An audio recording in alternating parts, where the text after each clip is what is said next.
You really have to hear what this team encountered. If you stay with me to the end, you will understand why I have not slept near an open window since the fall of 2011. September 18th, 2011.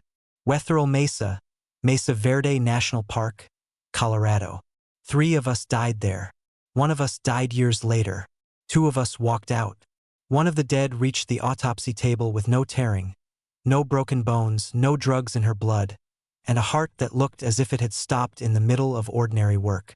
The official explanation blamed altitude, exposure, confusion, and panic on steep terrain. That explanation was wrong. What comes next is the account. My name is Tomás Naranjo. I was 41 years old that September. My job title was Cultural Monitor and Field Liaison, and I had 14 years of site work behind me in the Four Corners region, including 6 seasons inside Mesa Verde. My family had been making respectful visits to those canyons since before I was old enough to understand why nobody in my house spoke loudly near old walls. I knew the smell of seep water in sandstone. I knew how sound moved under an alcove roof. I knew which ledges held black stain after summer rain and which ones gave back fine red dust when you put a boot down. Nothing had ever frightened me. That changed at Mesa Verde. I used to say that line to reporters after they found me, because it was short and because it stopped them from asking the wrong first question. The wrong first question was always what I saw. The right first question was who warned me. For days before we went out, a Pueblo elder named Daniel Suazo met me outside the visitor center parking lot. He was in his 70s, thin, careful with each step, and he carried a folded white envelope he did not hand me right away. He asked where our crew was headed. I told him the park had a stabilization job near an unlisted alcove west of Longhouse, beyond public access, near a seep line and a series of old masonry rooms that had taken winter damage. He looked over my shoulder at the road as if he was checking whether someone had followed me there. Then he told me not to answer if anybody called my name from stone after dark. I asked him who had told him that. He said, "The old people." Then he gave me the envelope. Our team had 5 people. Ray Ortega led us. He was 54, a park supervisor with 27 years in the service, exact in speech, iron shirts even in field season, and the habit of settling every argument by looking at his watch first. If a form existed, Ray wanted it filled out. If a gate had a lock, Ray wanted the serial number written down. He was the authority in the group and the one most certain that everything could be reduced to procedure. Marisol Chino handled preservation. She was 39, 15 years into conservation work, quiet until she had something worth saying, and the one everybody trusted when old plaster or loose stone had to be touched by human hands. She brought more care into a ruin than most people bring into a church. She was the person we all watched without admitting we were watching her. Ben Hollis was our medical and logistics support. 33 years old, 9 years in wilderness response, broad shoulders, dry humor, and the kind of man who counted batteries twice before leaving a trailhead. He had tape on everything. Tape on flashlight housings, tape on water lids, tape on the handle of the trauma bag where he had written blood type codes with black marker. Leah Mercer was the newest one, 26, GIS technician, 1 year on the job. She had the energy of somebody still pleased to wear a badge and carry a radio. She took too many photos for her personal archive and asked good questions at the wrong moment. She was not careless. She was just still new enough to believe that if a site was dangerous, somebody would have put a clear sign there first. The 5th person was me. We drove in before dawn and took the long, narrow road that cuts through the park and keeps turning when you think it should stop. Mesa Verde looks open from a distance. Up close it closes around you. Pinyon and juniper crowd the tops. The canyons break without warning. The rock carries old seep lines and black desert varnish down the faces like brush marks. The alcoves are not caves, not exactly. They are recesses in the cliff wall, long stone mouths shaped by water, freeze, and time. Some hold whole villages. Some hold only shadow and old dust. Our work site sat beyond the public route, off a service track, then down a ladder, then along a ledge cut into the cliff face. The nearest staffed help was 14.6 miles behind us by road and another stretch on foot. If one of us broke a femur at that site, Nobody from the museum or the main road would touch us for at least an hour, likely more. That mattered because the alcove had one way in, one way out, and a drop below that would not forgive a lapse in footing. The natural feature that made everything possible was the seep spring behind the masonry. Water moved through sandstone until it hit shale, then turned sideways and bled out through the wall in a narrow dark line that kept the stone cooler than the air around it. It also fed pockets of moss and gave the alcove a smell like wet clay even in dry season. Sound behaved strangely there.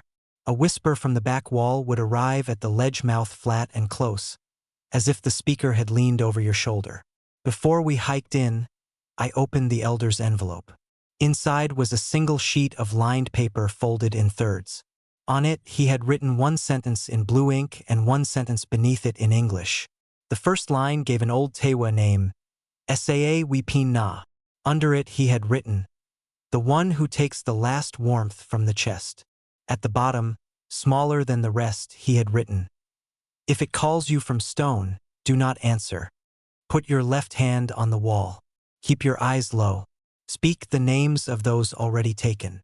I folded the note and put it in my chest pocket.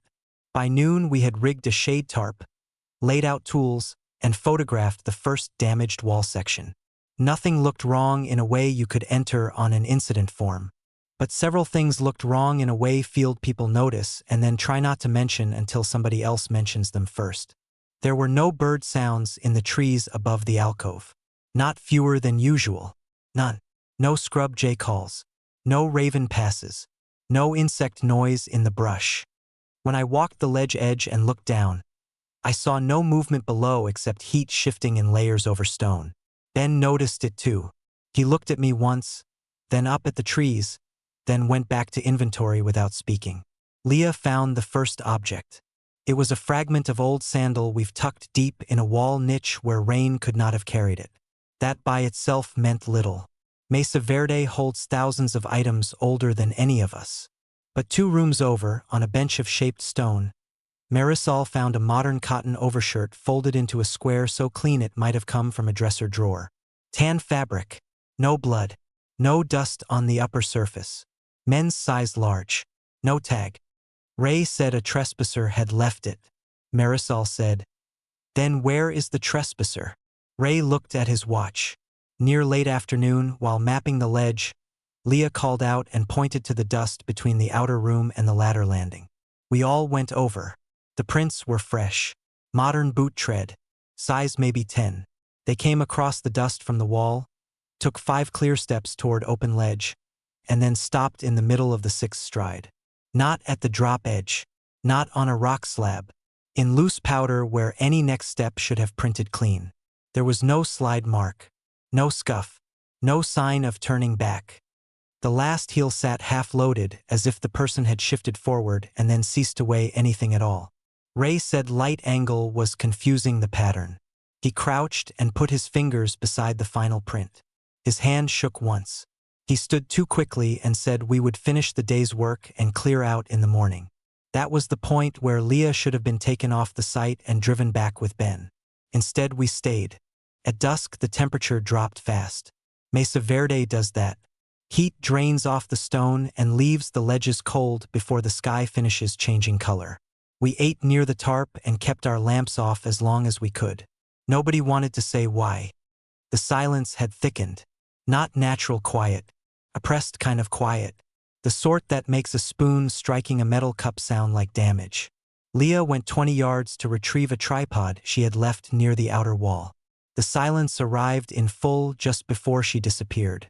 I knew the exact second because Ben had been opening a packet of electrolyte powder and the dry crackle of it stopped meaning anything. The trees above us became picture only.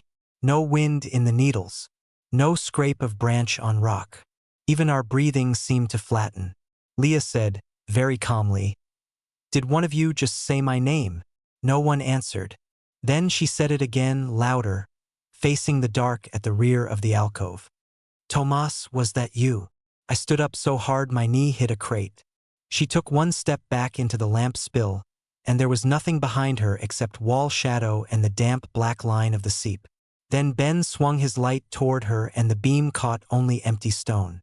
Her radio stayed on. We heard breath through it for 6 seconds. Maybe 7. Not running breath. Not struggle.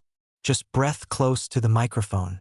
Then a soft click, as if somebody had set the unit down on rock. We searched the alcove, the rooms, the ledge, the drop below with lights. Every crack wide enough for a body. Every ladder rung. We found Leah's boots side by side on the bench where Marisol had found the shirt. Socks still inside them. Laces tucked in neatly. We found her tripod in the dust with one leg extended. We found her radio at the back wall directly under the seep stain. The battery was still warm. Ray said she had panicked and run barefoot into the dark. Ben said, "Barefoot where?" No one answered that either. We did not sleep. We sat in a line against the outer wall with lights and tools in our laps and watched the black space inside the alcove breathe in and out with the movement of our lamps. Around midnight, Marisol touched my sleeve and pointed to the dust near the ladder. Fresh prints. Bare human feet this time. Small. Leah's size. 5 steps from the darkness toward us. They stopped in mid-stride. At first light, Ray ordered a ground search. He wanted Leah found before word got to dispatch in a form he could not manage. That tells you something ugly and ordinary about how people behave under pressure. The mind reaches for paperwork because paper holds still. We searched the slope below the ledge in pairs. Me with Marisol. Ray with Ben. At 9:13, Ben called over the radio. His voice had gone thin. We climbed back and found him standing at the alcove mouth with his gloves off, staring into the rear room. Leah was there. She lay on a patch of bare floor that all of us had stepped across the night before. Her body was on its side, knees slightly drawn, hands under her cheek as if she had laid down to rest. Her face held no dirt. There were no cuts on her feet. There was no swelling, no lividity that made sense for the time she had been gone. Her skin was cold, but not cold enough. Ben checked again and then again. He looked at me and said, "There is no reason for this." Later, the medical examiner would tell us the same thing in formal language. No lethal trauma. No toxins. No stroke pattern. No electrical injury. Cardiac arrest without a mechanism she could defend in court. Ray still wanted to call it exposure. That afternoon we packed to leave. We did not finish. A voice came from inside the alcove just before 3. Male voice. Ray's wife, Elena, if you knew her. I had met her twice at staff events. Ben had not. Marisol had not. The voice said, very gently, "Ray, I need you." Ray froze with a coil of rope in his hands. Marisol said, "Do not answer it." The voice said, "Ray." He set the rope down and walked 2 steps toward the rear room. Ben grabbed his elbow. Ray pulled free hard enough to tear the sleeve on his field shirt. He did not look angry. He looked settled, the way a person looks when a question has been answered for him. He said, "She's in there." Then the silence fell again. Nature went dead in one drop. Every time it came the same way. No taper. No warning. The whole world closing its mouth. Ray went into the inner room with his lamp raised. We followed to the threshold and stopped because something moved across the back wall without crossing the light. I do not know how else to say that truthfully. There was motion. There was obstruction. But the beam still hit stone. Ray said Elena's name once. Then his lamp hit the floor. When we reached him, he was alive for maybe 10 seconds. No blood. No mark on him except a dark, wet print over the left side of his shirt where a human hand might have pressed. His eyes were open. His chest tried 3 short pulls. Then it did not try again. That was the middle death. The authority. The man who had spent 27 years believing every place could be measured. The place had measured him instead. We hauled Ray out, sealed the rooms with tape that meant nothing, and made the worst decision of my life by staying one more night. The road back in darkness with one dead earlier, and something taking voices from stone felt worse than waiting for dawn in a place we no longer understood. Ben inventoried what we had left as if counting could keep the world aligned. For headlamps, 2 lanterns, 1 flare gun, 3 liters of water, trauma bag, climbing line, 1 shovel, 1 pry bar, 2 radios with clean batteries. Marisol cleaned Leah's face with a damp cloth because nobody else could make themselves do it. I took out the elder's note and read it again. Marisol saw the paper in my hand. She said, "Now you tell me." So I did. She did not laugh. She nodded once, as if something had finally joined up with something she already knew. After midnight, Ben heard Leah's voice outside the ledge saying she was cold. He stood up before I caught his wrist. He was crying, but not in any loud way. Just water running off his chin while he kept his mouth shut and stared at the dark beyond the tarp. The voice moved from below us to the ladder top without sound between. Then it came from behind Marisol, close enough that the hair on her neck lifted in the lantern light. She did not turn. She said, very low, "Hand on the wall." We all did it. Left hand against stone. Eyes down, like children at prayer. Then something crossed in front of the lantern. Not the whole form. Never the whole form. A section of it. Lower body first, I think. Legs too long in the stride. Knees wrong for the direction of travel. A shoulder or upper back passing the doorway without touching either side, though the opening was narrow. Height over 7 feet, maybe more if the cliff line had not cut the top of it off. No face I can testify to. Only an absence where a face should settle in memory. Marisol began speaking names. Not ours. Older names. Family names. Place names. The names of people she said were still owed respect.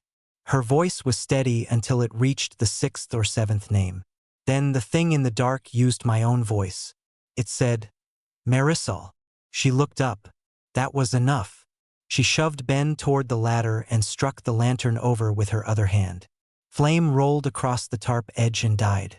In the dark that followed, I heard one step on stone that covered more ground than a man should take. Then a short sound from Marisol, cut off halfway through breath. Ben and I went down the ladder blind. I do not remember touching the rungs. I remember my left hand scraping rock because I kept it there like the note had told me. At the base of the ledge path, I looked back once. On the lip above us, against the lesser dark of the sky, something stood beside Marisol's fallen lamp. It was not feeding. It was not bending over her. It was watching us leave. I survived because it let me. I believed that for a long time. Rescue reached us after dawn. Recovery took the rest of the day. Leah came out first. Ray next. Marisol last. Her body was found upright behind a collapsed section of wall where no opening large enough for a person remained. Her hands were folded at her waist. The elder's note was in her pocket, though I had put it back in mine before nightfall. That note is the physical item I still keep. It has a watermark across the lower edge that does not match any spill I can account for. The official report used familiar words. Misadventure, cardiac event, environmental stress, group disorientation. The trouble with that report was detail. Boots do not arrange themselves in pairs after a fall. Bare footprints do not stop in open dust. A woman does not die on clean stone without bruising, bleeding, or damage after a barefoot flight over broken ledge. A supervisor does not collapse with a wet handprint over the heart and no cause the examiner can name. The report was not merely thin. It was demonstrably wrong. I spent the next year in archives because paper had failed us and I wanted to see how often it had failed before. In a 1931 Ranger memo, I found a line about clothing placed beside a seep alcove after a search for a missing laborer. In 1974, a seasonal worker named Garrett Hale wrote that he followed his foreman's voice into a restricted ruin and found only shoe prints that ended in loose soil. In 1988, a maintenance hand was recovered near a back wall with no trauma and no settled cause of death. Same kind of sight. Same silence before the event. Same collapse of explanation after. When I took those notes back to Daniel Suazo, he read them without surprise. He told me the place had been known long before the Park Service learned to number rooms and fence trails. He tapped the old Tewa words on the note and told me the translation I had was only the closest English allowed. Then he told me the thing did not take flesh first. Took heat, breath, and the part of a life that still leans toward tomorrow. That was why some bodies came back looking almost whole. That was why some people walked away and fell years later with their hearts gone quiet for no reason any doctor could pin down. Ben Hollis died in April of 2018 while loading lumber into his truck outside Cortez. He was 40. The county ruled it natural cardiac arrest. His wife told me he had begun sleeping with all the windows nailed shut the year after Mesa Verde. She found his boots every morning lined perfectly beside the back door, toes facing out. Mesa Verde is open to the public today. Families still drive the long road in, stop at the overlooks, buy water and postcards, and stand under stone roofs that have held longer than any nation on this continent. Most visitors have an ordinary day there. They hear guides, camera shutters, children asking for snacks, ravens moving over the canyons.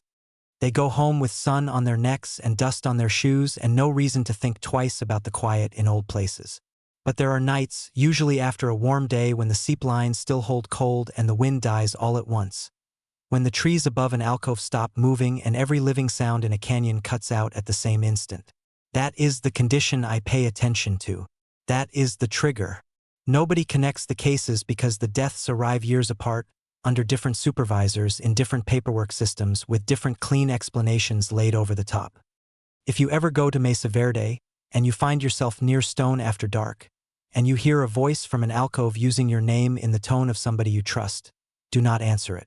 Put your left hand on the wall. Keep your eyes low. Back away without hurry. If there are boots on the ground that look too neatly placed, leave them where they are. They are not lost property. They are part of the count. I survived because I kept my hand on the wall, lowered my eyes, and spoke the names of the dead before it finished choosing me. That is the part that keeps me awake at night.